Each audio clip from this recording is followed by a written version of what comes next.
don't have the courage to put this feeling into words, but we both know it's true. When you die, it will not matter to me. That line is never spoken during a breakup, but is never truly absent.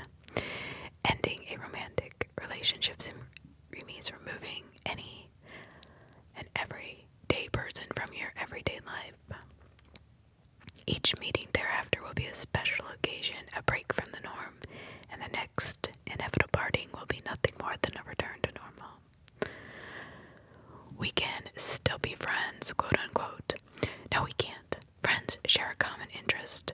When said interest was exposing each other's most vulnerable body parts for frantic groping, every subsequent interaction will always be a drastically diminished version of what connecting once was.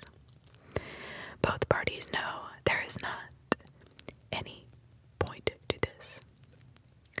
So what happens? They drift. Everyone is drifting because permanence is an illusion we've created to deal with the omnipresent knowledge that we only have 30,000 days on this earth. If we are lucky, those who don't drift together inevitably drift apart.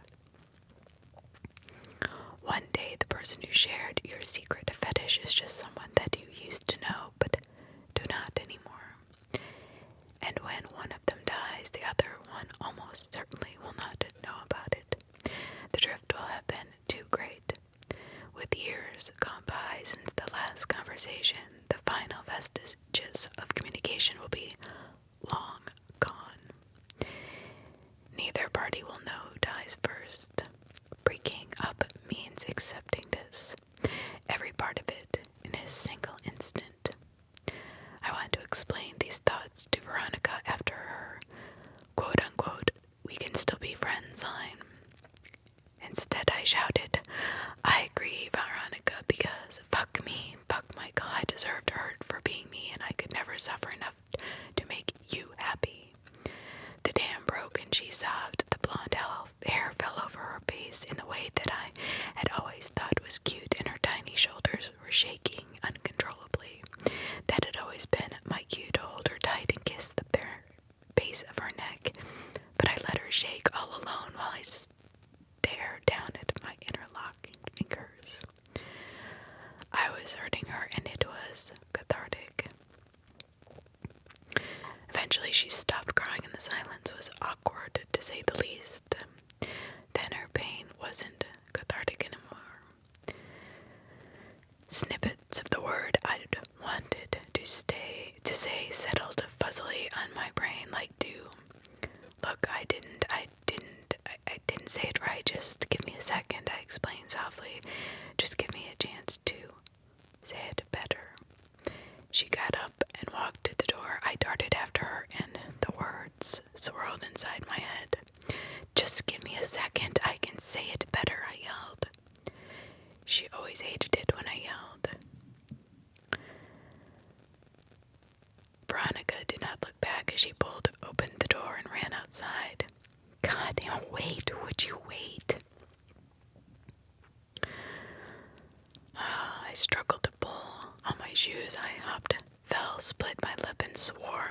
By the time I had gotten to my feet and headed out the apartment door, she had gone too far for me to discern the direction she had taken. Veronica never answered my phone calls or texts after that. The drift had already gone too far. I knew that she was trying to get me to stop contacting her by cutting off all communication.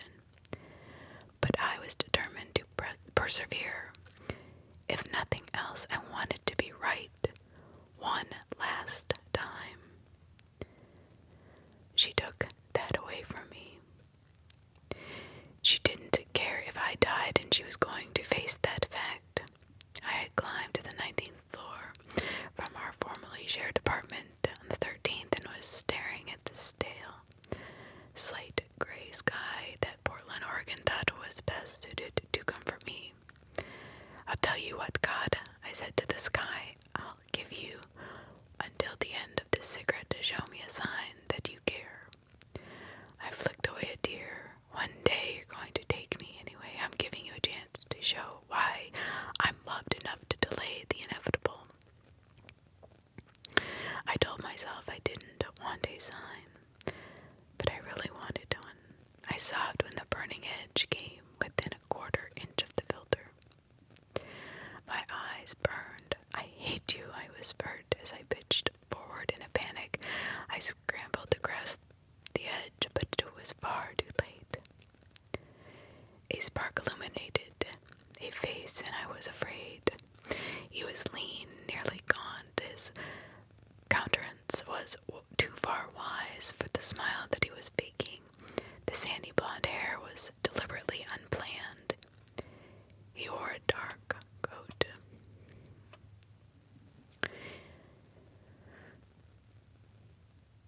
With the collar flipped up past his ears, the spark was a cigarette perched delicately between his lips, the smoke slightly obscuring his features.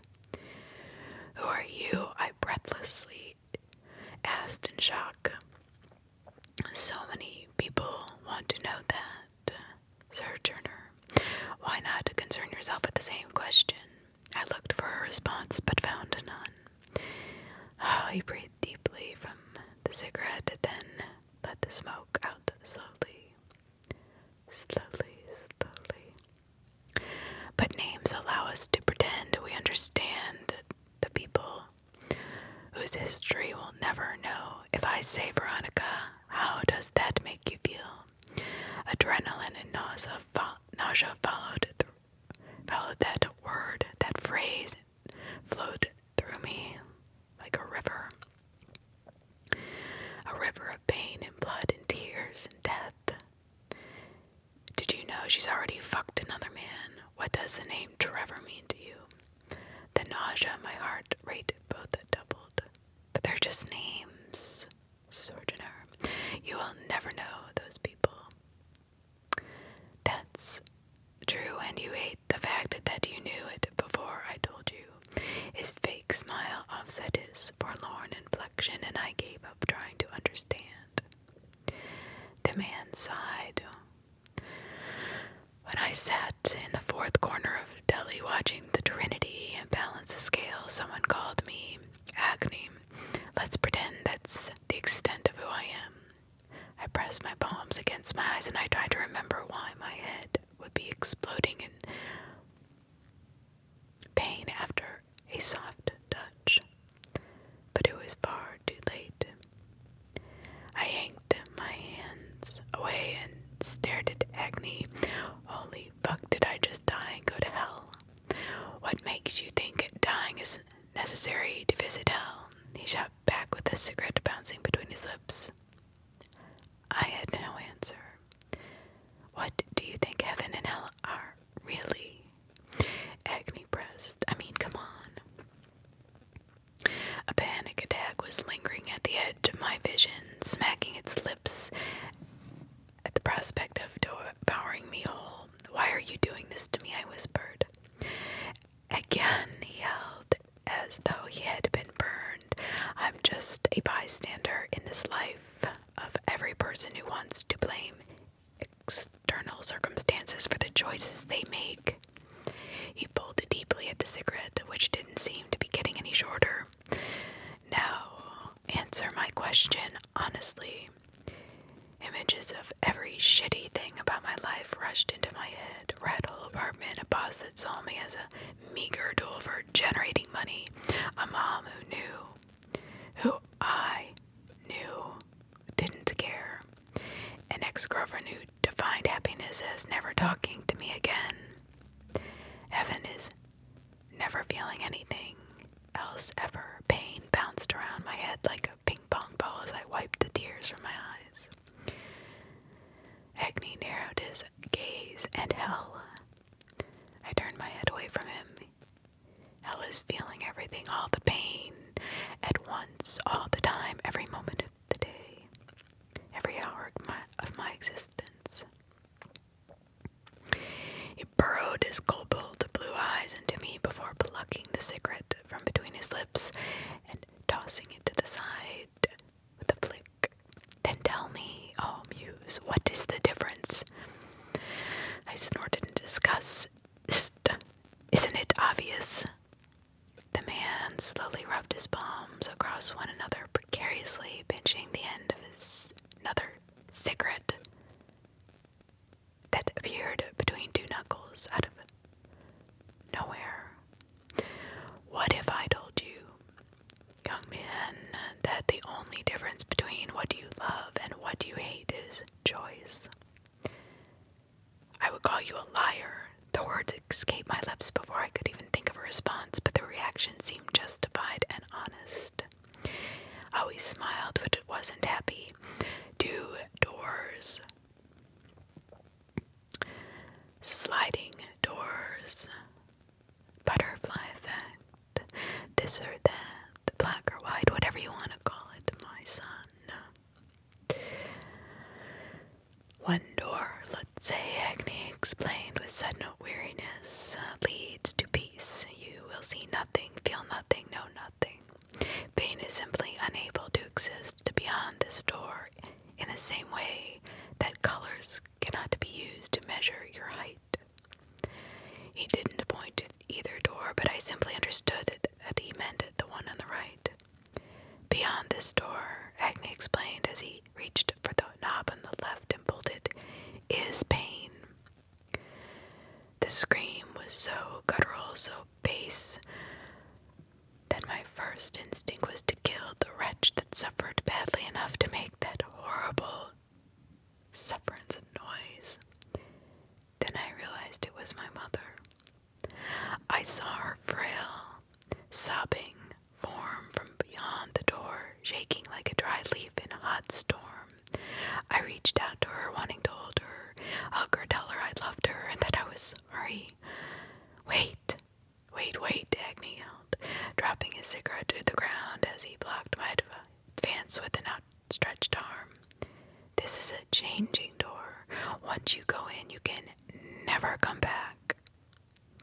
His voice was strained. That what has been done can never be undone. I stared in agony at my screaming mother, understanding innately that she could neither see nor hear me. I did not realize I had been crying until I heard my own gurgling voice. Is she in hell? Agni plucked his cigarette from somewhere unseen again and took another drag. Heaven and hell aren't places you can be, Sojourner. They can only exist inside you. I pulled my hair in frustration, but what's making my mother feel hell? Agni looked at me sadly. You are. Don't you understand that? The image beyond the door shifted to a broken body lying on a gurney. It was so shattered that several moments passed before I realized I was looking at myself. Blood and torn flaps of skin were interrupted by the odd protruding bone. I realized that it was the most painful thing that a parent could see. The visage was hell incarnate, handcrafted to deliver the maximum amount of agony that any human being was capable of processing. Well, which door do you choose? Said Agni. Rising panic spread in my head, spinning rapid, depicting what I'd want. I don't want either. I hyperventilated. I want parts of both. Agni shook his head again. It doesn't work that way, boy. My breath quickened. Well, I don't know the full story. How can I make a decision without understanding all of the facts? He smiled. It does work that way. Too many thoughts swirled at the same time. I hated my mom for being so hurt and understood how much she must be hating me. It was because she loved me, which I both didn't and did believe at the same time. I wanted to be with Veronica because she was perfect, except she didn't love me back, which was the worst thing in the world, so I didn't want her. I stared at Agni. His image was blurred by my tears. I hate you for making me choose. He nodded once. You're welcome. My I stared longingly at the door on the right as I walked through the one on my left. Skin, shattering pain wrapped me like a blanket made of hurt.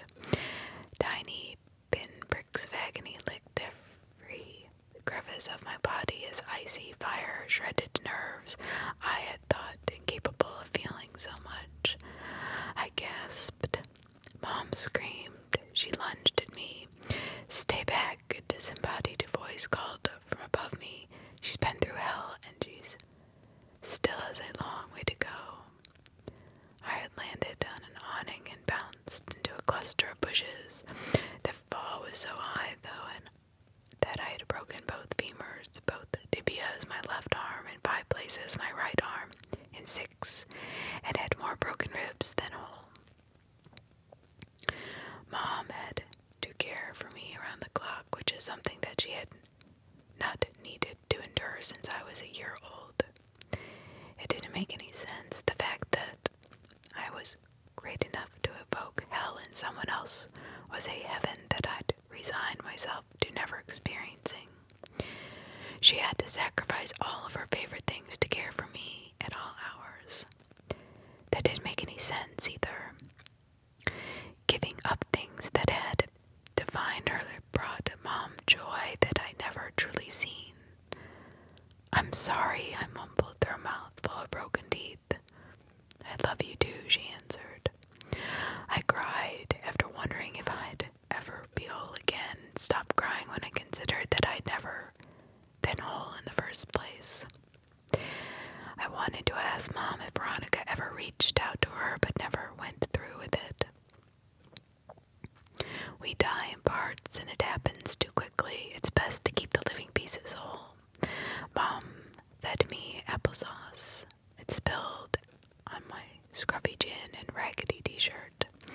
The entire affair was far beneath the dignity of what I'd expected at this stage in my life. "Why don't you hate me?" I asked as she wiped my face like she did when I was a baby. Mom stared at me in silence for a while. "You've given me a way to hurt. That's all you ever were." She sighed and squeezed my hand. "I never told you about your father," she pressed, her breath catching. "Yes, you did," I whistled through broken teeth. "He left you after finding out you were pregnant." She wiped her eyes. I lied. She heaved with a trembling breath. "He never knew about you." So Dad had not chosen to not love me. He's simply gone through the door of feeling nothing. Her fingers crushed over mine. Part of me wondered if she knew how much she was hurting me. Another part of me knew how much she was hurting me. Another part understood that she was well aware. "He left me before I knew about you." Muffled sobs overtook her, and I was going to follow where your footsteps almost led. I'd decided on pills, though not a rooftop. Her voice was delicate as glass. My arms were too broken to wipe my eyes. "Did you hear a voice offering you 2 choices?" She looked out at the gray sky, morning, and nodded. "It was yours."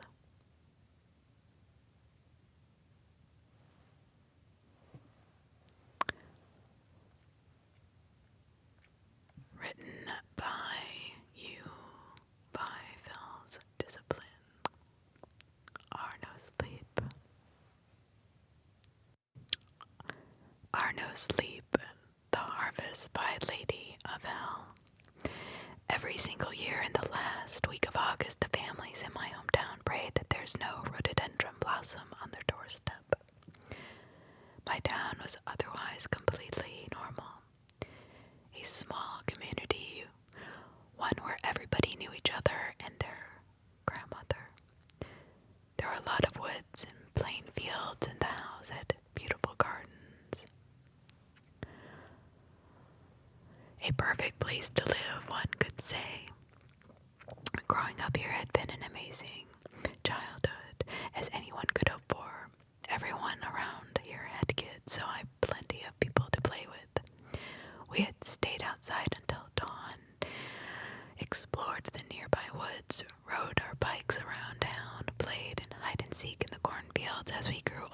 we spent our time by the river. My group of friends had become smaller over the years, but that wasn't uncommon. My childhood had been great besides that. And yet every year we feared to find a rhododendron on our doorstep. Harvest Week was not something the adults would delegate about, but kids are perceptive way more than most adults give them credit for. They listen, they think, they make connections, but most importantly, they talk to each other. That's how I learned and heard about Harvest Week when I was 14 years old. Early in the morning before class started, we all sat in our classroom, and a kid named Tommy stood in front of the blackboard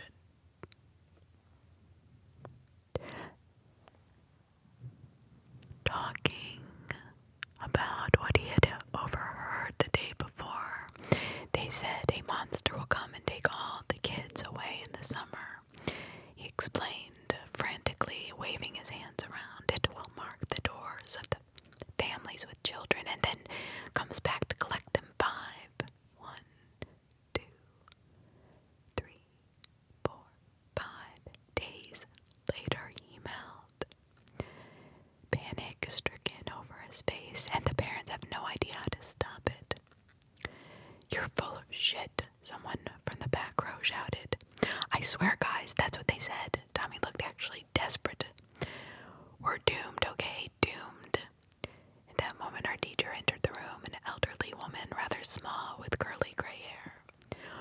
"What is going on here?" she asked, looking at the scared boy who stood at the front of her class. One of the girls perked up in class and said, "Tommy says a monster will take all of us away in summer," his parents said.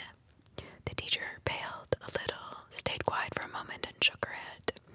"No one is going to take all of you," she said. "Now please sit down." Well, that's odd. The wording struck me really strange. "Now," she said, "no one is going to take all of you," but she didn't say, "No one is going to take you." Hear the difference? I don't know, I think too much about it, and I let it go. At that time, I simply thought Tommy had made this story up to get attention. I don't know.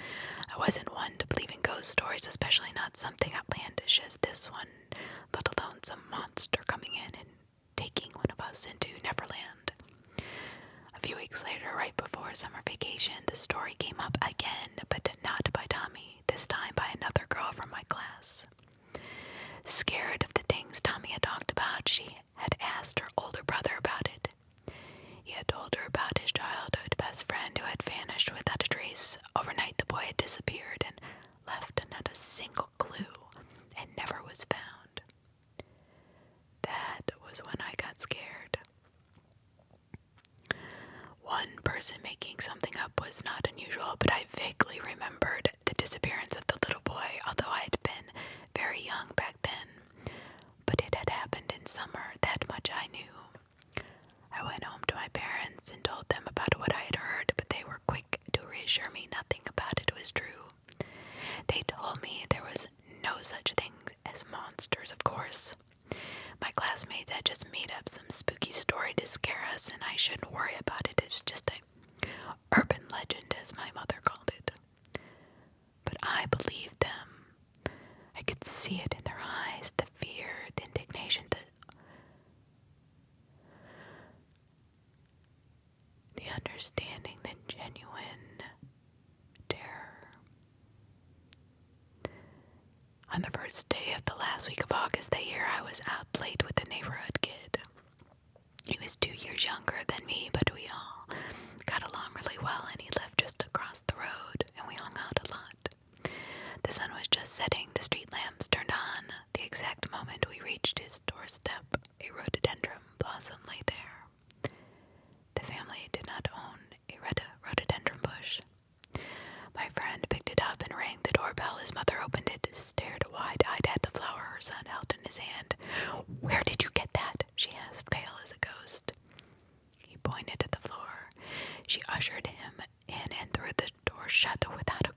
gray eyes sparkling with tears. I returned home, of course, and from that day on I watched the house across the road every night, asking my parents what that would have no use, so I simply stayed awake and watched, waiting for something to happen. I saw my friend during the day, but as I asked him, he didn't say anything, only that his mother had been worried because we had come home a few minutes later than usual. But I knew something was wrong. I knew it, although I could not name it at that point. There was no school anyway, so I stayed awake during the night and slept during the day. Nothing happened for 4 nights. My friend behaved as always, and yet I couldn't shake the sense of dread the rhododendron and his mother's reaction had left in me. But on night 5, it finally happened. The first sign of his presence was an icy wind blowing through the trees into the street, way too cold for midsummer. A breeze blew through my open window and raised goosebumps all over my body. Next, the lights began to flicker. Every single street light went on and off in absolute unison. The rhythm was slow at first, but quickly grew faster and faster until it made me almost dizzy. The wind was stronger now and cold as winter snow. Odd.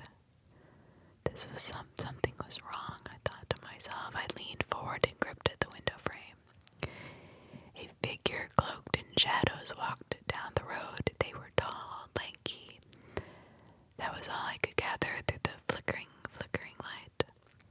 I was frozen in place as the figure approached my friend's house and stretched their long arms out wide. The lights went out, all the lights.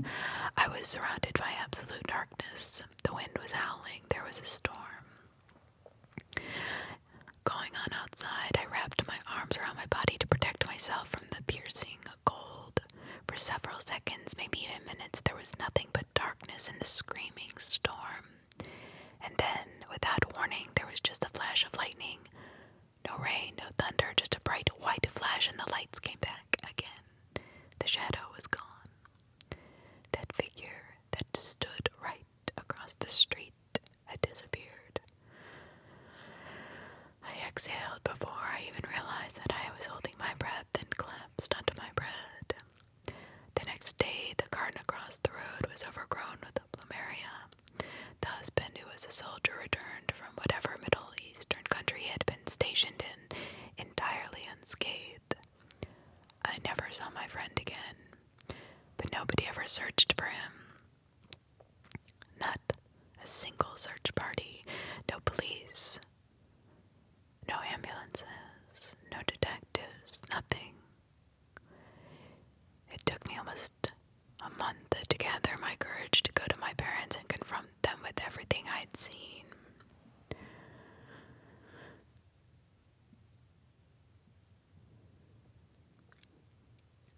But when I did, they sat me down at the kitchen table and explained it all. Every year in the last week of August, a rhododendron blossom is left on the doorstep of a family. 5 nights after that, the thing, the figure, the darkness, and the shadows comes and takes the family's child. The child, unfortunately, is never seen again, but the family is granted a wish, and the town thrives for 1 more year. A bargain that cannot be refused, and unfortunately, you never know it's going to be. But there must be a way to stop this, I pleaded, almost petrified with fear. Then they told me about the family who had tried to defy the thing. A young family had found the rhododendron on their porch, and they did the unspeakable to their infant daughter to save her from the fate that awaited her. 5 days passed without anything happening until there was another plant on the doorstep. A cypress branch. The family died that night, suffocated by cypress that had grown in their lungs. The whole house was still overgrown with said cypress today. Nobody had ever tried to deny the monster heart's wish ever again. It owned us. It owned the entire town. This took me a very long time to get over the disappearance of my friend, and almost certainly the subsequent death of my childhood best friend. Or maybe I never got over it, not really. But at some point I stopped crying myself to sleep. His death was never properly acknowledged by the adults. I took it upon myself to make a little memorial for him. Nothing too special. I tied 2 small blanks together crudely carved his name in with a kitchen knife and placed it near a pond in the woods. A place where we had spent our time together. I placed flowers there every single week. The truth my parents had told me, terrified me, petrified, haunted me. It fed my nightmares. I appreciated their honesty, but it caused countless number of sleepless nights.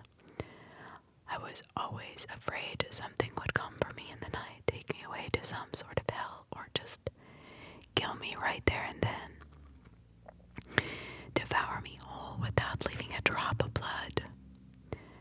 Just make me disappear, and nobody would care, nobody would come. Nothing. Life would continue on as it always had, and some marvelous gift would be granted to my family. Nothing like that ever happened, of course. The monster never appeared outside of Harvest Week. Now that I knew about Harvest Week, I was painfully aware of the sense of dread that settled all around town at the end of August.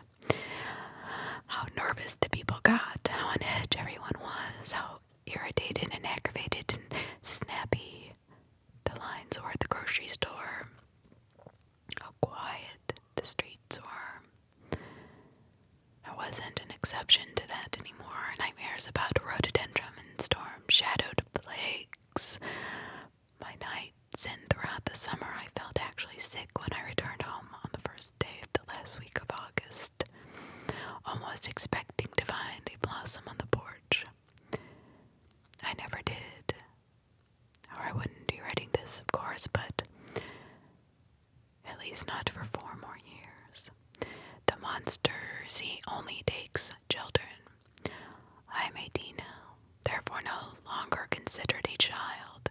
My sister Veronica was not so lucky. She was younger than me, 5 whole years. I never understood why my parents chose to have another child after such a long time, considering what was going on in our town every year. They were playing with our lives, literally our lives here, and it made me sick. I loved my sister. Ronnie was the sweetest girl in the world, and I loved her more than anything. A part of me hated my parents for bringing her into this world where we had to fear for her life every single year. But I never knew. I never had the heart to let her know that. I never told her. I never told her about Harvest Week. She was a happy child, popular in school, smart, well-behaved, great grades. Always got along with everybody, just had a future ahead of her. Her life would be better if she never learned what I had at such a young age. I'm an adult now, at least on paper, and I'm trying to build a life for myself. My plan, of course, was to leave this damn town at the first opportunity. I had already taken things through with Henry, my boyfriend of almost 3 years, leaving my sister, who was 13 years old now, was not an option for me, not with a monster roaming the streets of this town every year. I would take her with me when I left, but for that I needed money. Henry had a job at the same bank my mother worked at, and it paid quite well. So that's where I started. I was working in the local bakery. It was simply a job, a decent salary. I didn't have a chance to get a better job. My grades had never been great in the first place, and after my friend's death,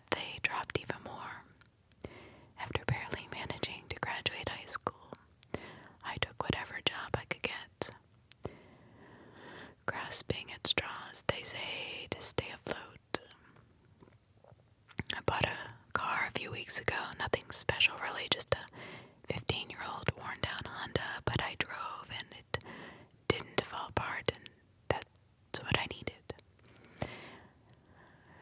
Henry and I both lived with our parents and therefore did not need to pay rent, so we could save almost all of our earnings with our little escape plan. According to our calculations, it would take only one more year with both of us working until we could get in my car, take Ronnie, and away we went. We could make a life in a town without monsters. We could leave next summer before August, before Harvest Week. The last week of August arrived faster than I had anticipated, but that thought that it was Harvest Week I had to survive here was oddly comforting. The familiar dread settled in the summer heat. The entire town was holding its breath, waiting for the monster to pick its next victim. Now, I did not see the rhododendron, but I noticed my parents' strange behavior. It was the 5th Harvest Week I had experienced while being actually aware of what was going on.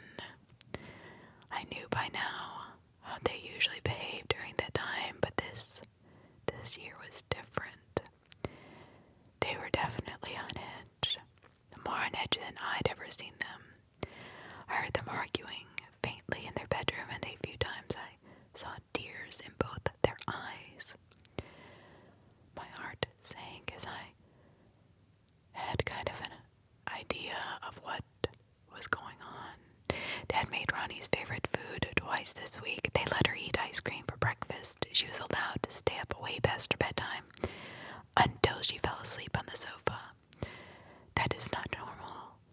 I realized it after 3 whole days. I drove to my childhood friend's grave and cried, screamed for a very long time. I couldn't believe that was happening to us, to my Ronnie. I came home late at night. Ronnie had already fallen fast asleep in her room. Mom and Dad were in the living room watching TV. When were you going to tell me? I straightened up, asking them, voice still trembling. Honey, Mom stood up and tried to reach out for me. Don't touch me. I took a step backwards. Not at all. Right? You were gonna just wait until she was gone? You wouldn't let me say goodbye to my fucking sister. She doesn't need to know, Dad sparked up. It's easier for whom? I interrupted harshly. You know what? That's not happening. Not to our family. That thing will not take her. You can't do anything about it. Mom was hysterical, crying, tears running down her face. Try me, I hissed, and stormed towards my sister's bedroom.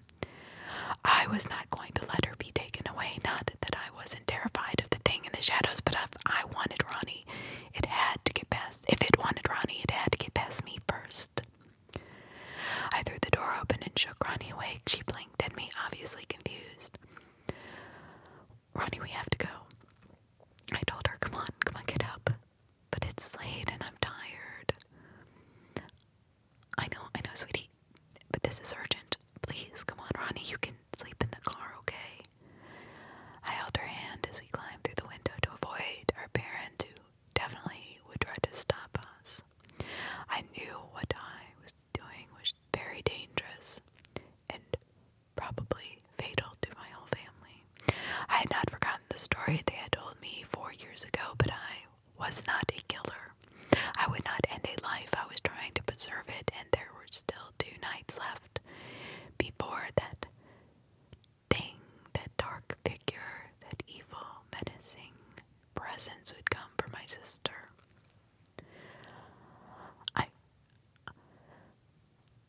I don't know, I just knew that if we managed to leave the town, we would be safe. It would not be able to hurt us past the town's borders.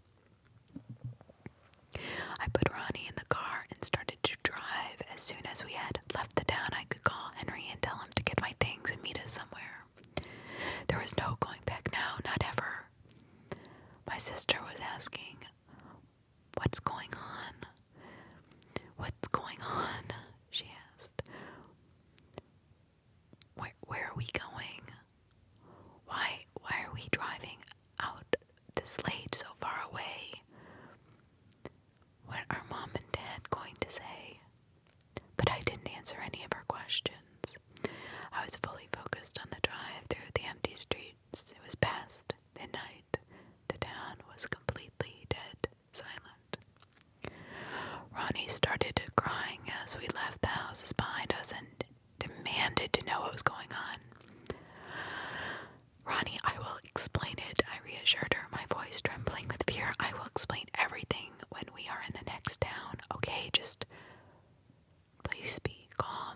to me now. What about Mom and Dad? Aren't they coming? I shook my head. They won't. Sweetie, I'm sorry. They can't. What? She grabbed my arm. Are you kidnapping me? I'm saving your fucking life, Veronica, I snapped. We had reached the road towards the town's border, a straight through the plain fields, only illuminated by a few scattered street lamps. And that's when the lights started to flicker. My heart stopped. No. I muttered the end of town was near. We had to make it there. I floored the gas. My old Honda was obviously not made for such high speed anymore and started to rattle. But I didn't slow down. My hands gripped the steering wheel so tight it hurt as I tried to outrun the flickering lights. The wind grew stronger. Slow down, Ronnie screamed. You're going to crash. I ignored her cries. The howling wind threw itself against the car as if it was trying to push us off the road. The flickers grew faster. It won't get you. It will not get you, I said, more to myself than to my sister. It won't get you. I won't let it, Ronnie. I turned the air conditioning off, but it still blew icy air into the car. I noticed frost creeping in the windows. The howling of the wind was almost deafening. I had trouble to keep the car on the road. Ronnie sat next to me, screaming, tears streaming down her face. The lights flickered like a stroboscope. Without warning, the lights went off and the car came to a sudden halt, as if someone had smashed the brakes. I was thrown against the steering wheel and back into my seat into the fraction of a second, completely blinded by the darkness. I reached over and grabbed Ronnie's hand, holding on to her tightly. The air around us was freezing. I heard nothing but the sound of that storm. It was too early, I thought. 2 nights too early. I also thought I was going to die right then and there. With a loud crash, the windows of the car shattered. I screamed as I was showered in tiny shards of sharp, skin-slicing glass and tightened my grip around Ronnie's wrist as hard as I could. Just seconds of silence that followed were the longest in my entire life. Suddenly, Ronnie started to scream. A scream of terror as something tried to pull her out of my grip to get her arm away from me. But I didn't let go. She struggled. She screamed my name. Please don't let them take me. Please help me, she cried. Please help me. Please don't let them take me. What is going on? The wind blowing through the broken windows was a deafening cacophony. Let her go, a voice cold as the storm whispered in my ear. Let her go. But I didn't. The frost was grasping me. I felt it in my fingertips, first and in my entire hand, next until it was completely numb. Ronnie was still screaming, and maybe I was too, the car shaking erratically, the strength of the wind that left me unable to move. I couldn't feel my hand anymore. I couldn't feel how Ronnie's arm slipped from my grasp. There was an ear-piercing scream, a sudden strike of lightning, and then the lights came back on one, and I was alone in the middle of the road. The windows were broken, all of them, and my sister Ronnie was gone. They had to amputate my hand at the hospital. The frostbite was too severe, beyond saving as I arrived. But nobody questioned how I got frostbite in the middle of summer. Nobody questioned where my sister had gone. Nobody questioned when she never came back. Yellow poppy bloomed all over my parents' garden. Mom got promoted in her already high-paying job. Dad received a letter that he had inherited a lot of money from a distant relative he had not even known he had.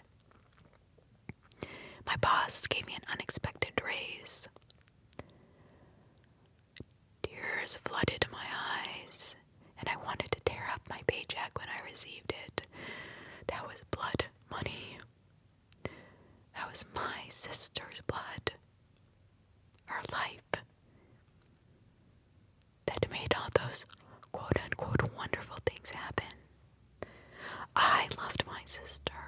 I didn't want more money. I wanted my sister back. But I couldn't get that. I would never give her back.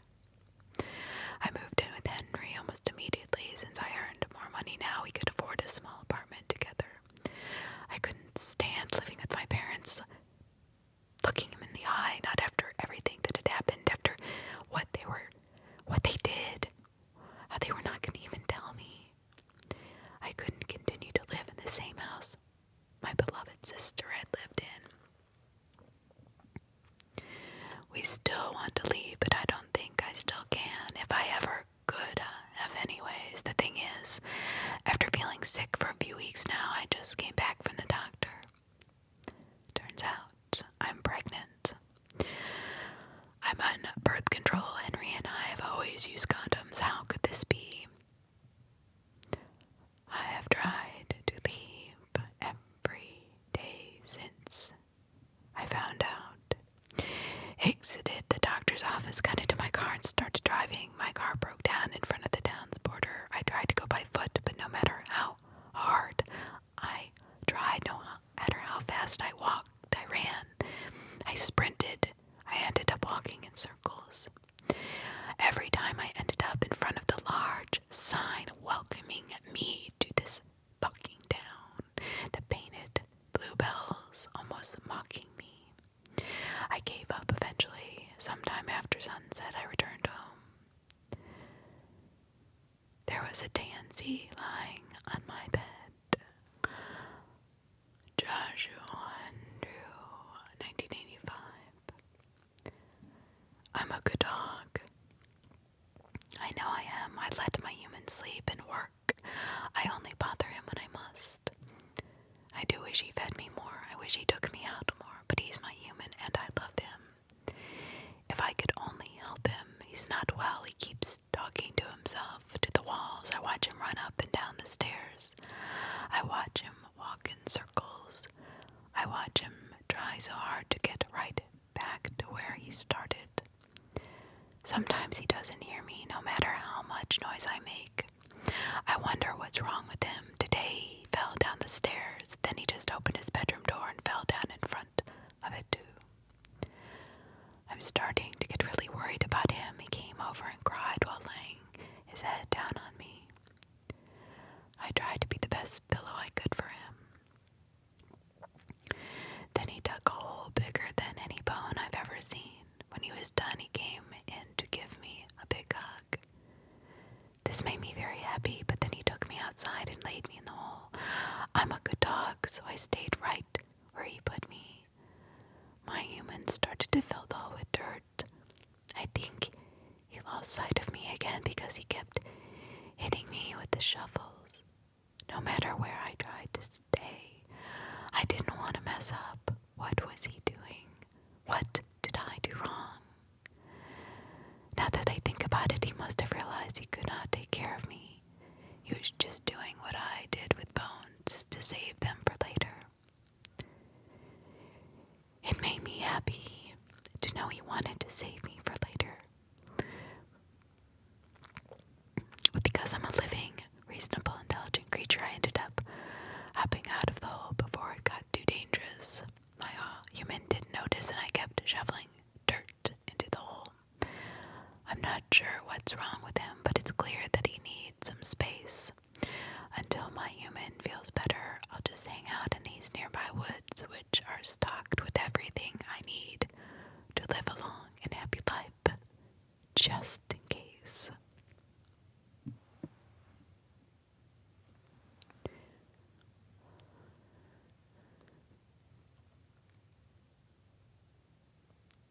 The last house on Candy Lane Road. Just a warning, this is some child abuse in here, and if you are sensitive to that, please go to the next one.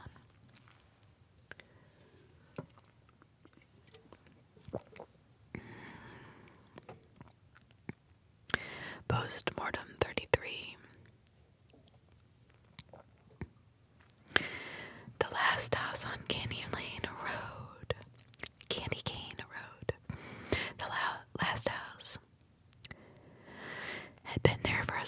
can remember standing tall against the test of time.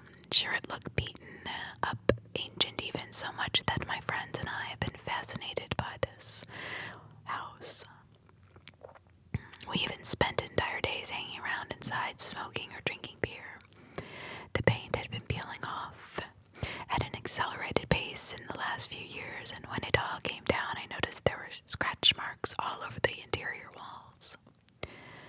There were also faces scratched on those walls. Some were happy, some were sad, some were angry, some were evil. Their wretched eyes staring deep into mine made me shiver with unease. The faces were chaotically contorted with either disgust, fear, anguish that spread throughout the room, filling it with dread, a heaviness, an evil, a darkness that I can't really explain in words. A feeling of not belonging, hopelessness, something out of the world, this world, a plague that came here to haunt the living and twist their minds into darkness and desperate despair. I stood still in silence the first time I saw them, just watching and observing. All kinds of scenarios went through my head. Why were they there? Who painted them, and what for? What? Why? What reason? Was all this a joke meant to play with the minds of those who laid eyes upon this grotesque imagery of hellish creatures? I don't know. This house always had a bad reputation. The town people warned the kids in town to stay away from it during the night because weird things happened at that house. But of course, whenever you tell somebody not to do something, they're going to want to do it more, and that's what we did. I had my reservations about all of that nonsense. Most of the time, I thought it was just make-believe with these types of scary stories. The adults like to play games and blow things out of proportion to conceive a silly story to keep kids from getting hurt in an old abandoned house. One of those stories is about the name of the house, or rather the name of the street it is located on. Candy Cane Road. The houses in that neighborhood are all new and inhabited by people with good reputations, respected and well known in our town. Of course, the street has a different name, legally speaking, on the maps, and the tip of everyone's tongue, of course, but the small portion of the road that leads to the house, to this house, is a different story altogether. The old townsfolk say that a very long time ago, a few kids in town went trick-or-treating on Halloween night. Of course, everyone told them not to go to the house, that house, after dark, yet they went. They disobeyed what their parents told them. Maybe they didn't do that. Perhaps time passed very fast, and before they knew it, it was dark. I don't know. But it is told that a monster, a ghost, a creature, an evil being consumed them. No one ever found any trace of the kids except a candy cane smashed all over the street. That is all they found. All the search and rescuers found. And not only did they find a candy cane smashed, lots of blood that adorned the candy. Then they looked at the house, which stood like a menace in the dark, watching them, observing them, studying their every move. The wind shrieked in the hollow darkness, and some people said that they could hear the children's cries tearing through the fabric of the night. Candy cane has always been associated with Christmas time. Many people never understood why this particular type of candy had been found on Halloween night. Have you ever heard of anybody giving out candy cane on Halloween? I can't imagine what it must have been for their parents, how heartbroken, not knowing what happened to their children. And they died that way, never knowing, empty, alone, and without being able to say goodbye.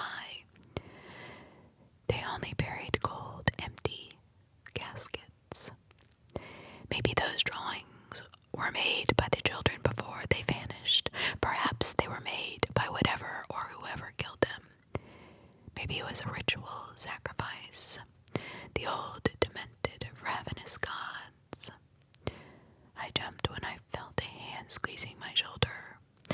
Whoa, easy there, buddy. What's gotten into you? Tommy asked. He has been my best friend since we were little kids. He was the brother that I never had. Nothing, man, nothing. Sorry, it's just these damn drawings. They are hypnotic, scary little monster faces, repulsive. Don't you think? I asked him, beads of sweat coming down my temples. What? What are you talking about?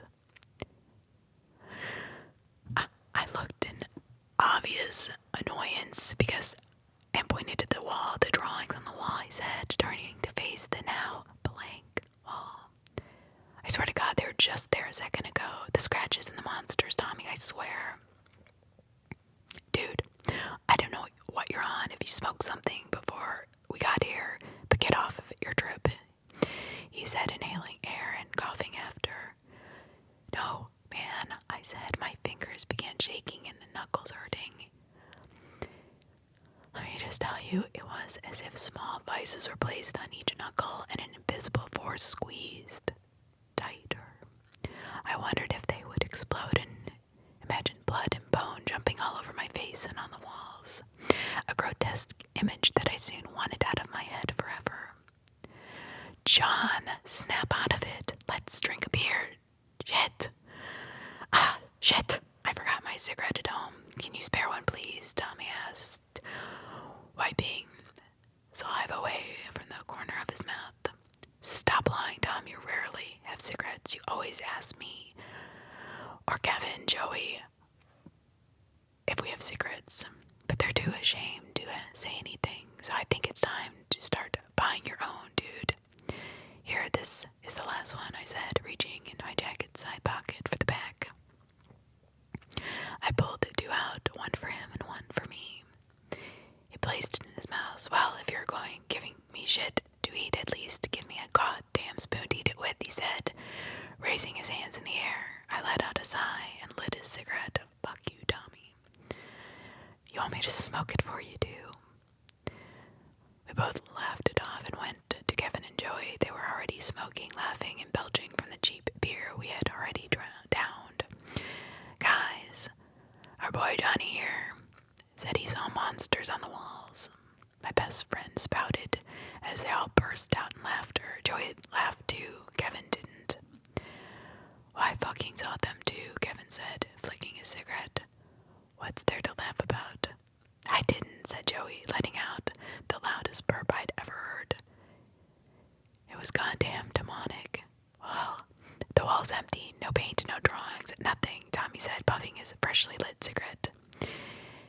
And scratch marks too, I said, still thinking about the monstrous, contorted and twisted devilish faces. The sunset was near, a fiery orange hue with a dash of bright pink and wavy yellow light colored the sky above. They intertwined, delivering an otherworldly spectacle. It was such a formidable sight. Top that with the light summer breeze and the rustling of leaves, and there it was, a perfect picture painted by Mother Nature herself. But that was on the outside. Lively and beautiful, a view that made up for 1,000 words, yet inside the house the silence was all depressing. Morbid even. Felt like we were on the precipice of seeing things that we're not supposed to see. All of a sudden, I felt like I was in a tomb. Alright, let's head out. It's going to be night soon. We're not supposed to stay here after nightfall, said Kevin. We're heading out to the main entrance when it started happening. The scratches and the faces appeared again. They looked like spirits. We're just drawing them. Holy fucking shit, Joey said, frozen in place like a statue. What the? The drawing got faster and louder. The scratching noises were unbearable, and all we could do was cover our ears. What the hell is going on? I screamed, and before we all knew it, it got dark outside. Pitch black. A blanket of darkness.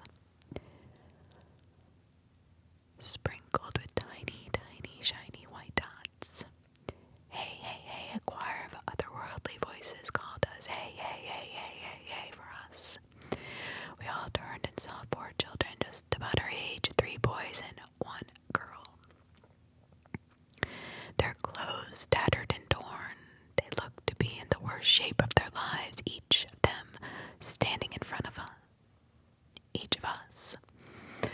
Then they all placed one finger against their lips. Shh, be quiet. Don't move, don't speak. Try to breathe as little as possible. He can't see you, he can only hear you. It won't be long now. One of them said his neck was swollen and bruised. Another boy had his neck cut open from side to side, yet he was still alive. The girl was white as a sheet, and her eyes were gray and sad. When she spoke, I could hear her choking faintly like she had water in her throat. The last boy had blood coming out from his temple, and it became thick as it stopped running. Then I remember what the townsfolk said. I remembered why it was called Candy Cane Road. I remembered everything, the story, the missing children. It was true. After all, everything was true. I was choking up, trying so hard not to shed tears. The kids came closer to us. Here, this will help hide you from him, the girl said.